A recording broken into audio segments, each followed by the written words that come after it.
You are listening to the Crazybrave Songwriter podcast. This is a podcast about the magic of making music, one song at a time. My name is Lisa M. Arreguin.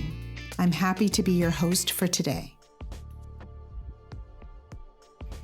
Hi, everybody. I'm so glad you had another opportunity to take a listen to the podcast. Today, we are highlighting the music of Carla Wells. She is a songwriter and has been a friend and colleague for many years. I remember when she first came to the U.S. from Australia, and I've been a big fan and followed her music ever since. When I say she's a songwriter, I mean she loves everything about the process of writing songs, admittedly better than performing. On this episode, Carla is very articulate about her internal songwriting process. She shares the origin of how songs begin for her, how they develop, and how she uses songwriting as a form of general health and therapy and enjoyment. Earlier this year, we sat down together and I put on my listening and consultation ears to provide some insight about her newest set of songs. After that, she joined our songwriting and production membership. We call it the SoPro for short. Our whole team of producers, songwriters, and musicians jumped on board to help make Carla's music shine. It was such a pleasure, and it was so much fun to see the songs grow and expand as more instrumentation and production were added to her music. We didn't have to do too much to Carla's music because the bones and heart were already there. Today we're highlighting two songs, Somebody's Name and Melt Away. Sit back and enjoy the conversation. Check 1, 2, check 1, 2. Testing. So I've been singing since I was a child and I always loved to perform. And when I was a teenager, my parents put me in formal singing lessons and I was in lots of different musicals and sang in cover bands. And when I was about 16, 17, I discovered songwriting. So then I was like, wow, this is amazing.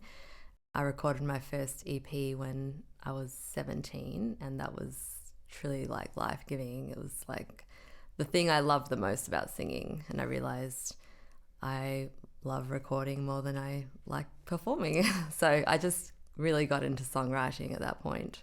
I was using a guitar to write songs, and I sort of knew how to play a guitar, but I learned more chords so that I could, write more interesting songs melodically. And after that, I was all about songwriting. I used it as therapy, and after every heartbreak, I would write a song, and it was like a truly healing process because then I'd come out with something really beautiful at the end, and I was almost like looking forward to the next heartbreak so that I could come up with a really cool song afterwards. Well, I initially ended up in America after doing music school in Venezuela. That was just something fun I did when I was in my 20s. And then when I moved here permanently was when I was married. The creative part of my life's been put on the back burner while I've raised two little ones, which is a creative project in and of itself. I thought initially that I could continue like playing guitar and like the little kids could dance and like watch me play, but like my eldest would come over and like mess with the strings when I was trying to play guitar. So I was like, okay, this isn't going to happen. I'm going to like wait till they're a little bit older. And now that they're in school, I can actually like songwrite and focus on that. And they love my music. They're always asking to hear it. And, they're very gracious fans. And now they're like, I want to be a mum and a singer. Like that's what I want to be when I grow up. So it's very cute. I realized that even though I no longer perform and gig as much as I used to, that the songwriting aspect of it was still in me. When I met with you to like do some songwriting consultation, I just felt like such a safe space. Like this is where I need to be. This is the next step for me. And even if I don't go on to, perform stadium concerts, like the songwriting aspect is what I keep coming back to. Yeah, most of the time when I'm like confused about a situation, I'm not exactly sure why I feel the way that I do. The best therapy for me is to just start writing, and sometimes I'll just like strum, and sometimes a lyric will come to mind and I don't really know where it came from, I don't really know what it means, but then I'll start playing, and then all these other lyrics come out, and the process is just so fun and transformative that sometimes if the end result isn't an amazing song, it doesn't really matter because the process itself is enjoyable. And sometimes a really great song comes out, and that's, a bonus.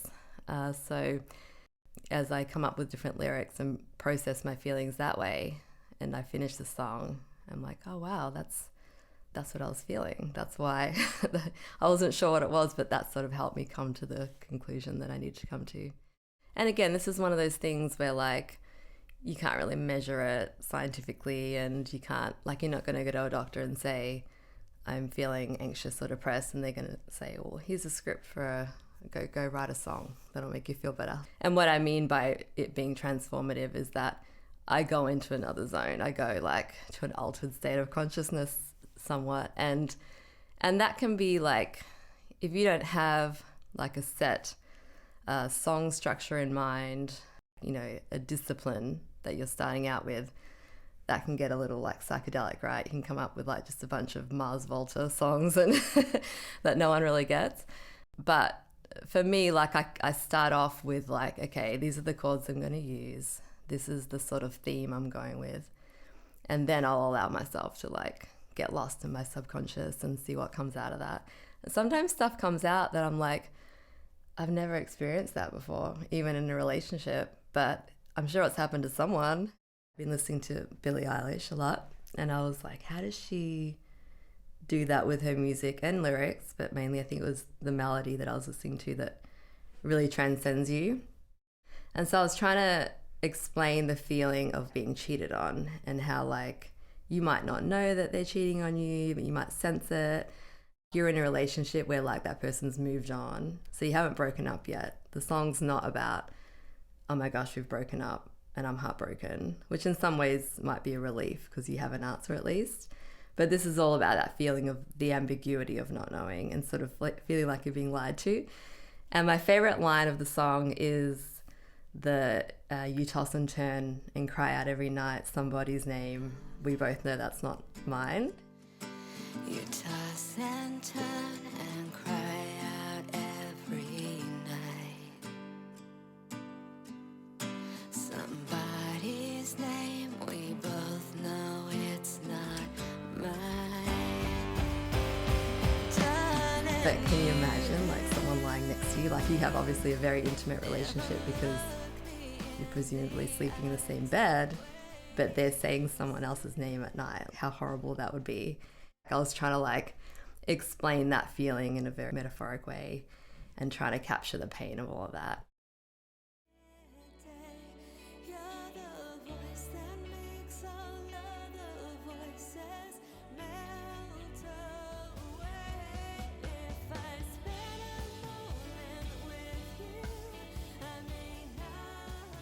Yeah, so when I first started writing Melt Away, I was thinking about New York and all the different encounters you have in cafes and restaurants. It's all, very magical. I wanted to capture that idea of just meeting someone in a cafe, which apparently people don't do anymore. Beautiful experience of like running into someone and not even like exchanging details, wondering if you'll ever see them again. And so in this scenario, she meets someone at a cafe, and I guess they have several encounters at this cafe, and then he disappears. I really wanted to center it around the idea of the cafe vibe and the different characters you might meet there.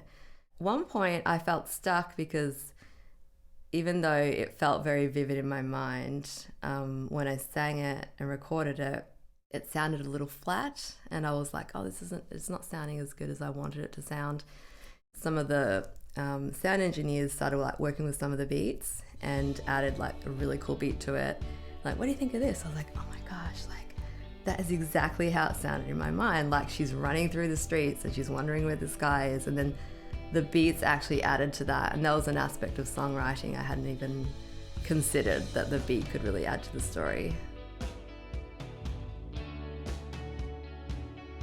So initially the singing aspect was, in the beginning it sounded like I needed to take it down a key. So we did that, we went back and recorded it again, and And then I was able to sing it well. So typically I'll just record it on my phone initially, and then I write things down often in a journal, and then I'll transfer it to a computer so that I have an electronic copy. I just think consistency is key, because you might not feel like you're going to write a good song, but if you're in the discipline of trying, you never know what's going to come out. And you might have had like a really blah day, but there's still stuff stirring in there, and a really amazing song might come out of it. Be your authentic self, because you can hear in a song when someone's forcing it, or whether they're trying too hard to come up with like a clever lyric. Like, write what comes naturally, and if it needs polishing later, then consult with someone or get a producer. Like, you can always polish it later, but that raw, honest process is like really key to a good, unique song. And for your listening pleasure, here is Melt Away by Carla Wells.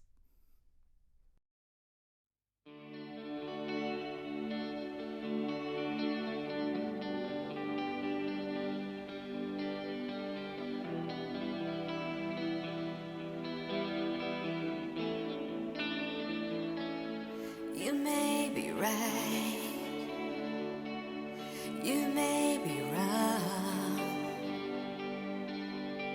but as soon as you walk out that door, it don't matter anymore. I thought that I would be alright,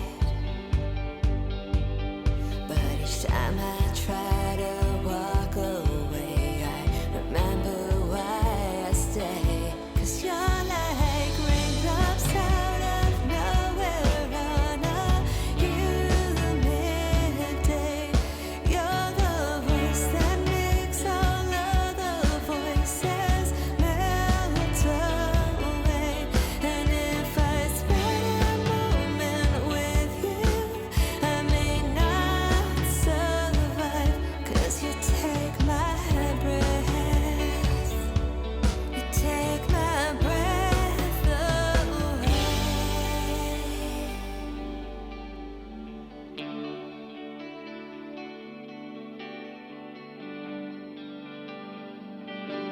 We met that day at a cute cafe, and you brought me back to life again. You took away my pain. I'm thinking right back to that day, and remember who that person was. Since has gone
Know your art. Build your skill. Spend time doing what brings you energy and happiness and fun like Carla spoke about. I like to think that when you spend time doing the thing that brings you energy and joy, the universe will respond. Passion is an organizing principle, meaning when you cut out the fluff, the distractions, and the silly day-to-day things, and spend your time doing what brings you calm and passion inside, synchronicity will occur. You'll see a license plate, or someone will say just the right thing to you to help move your creative art along. It's magic and God and the universe all in one. So go get your happiness. This is Lisa again, and I want to take this moment to applaud the team at loveandlaughtermusicgroup.com, a safe and knowledgeable spot for musicians who wish to learn more about writing songs and recording great music. This episode is a product of livingcrazybrave.com, another hub where musicians can cultivate new awareness about what it takes to honor the sacred art of making honest music. Let me leave you with this. Darkness can only be counterbalanced by the light becoming brighter in all of us. Music creates light, so keep it going.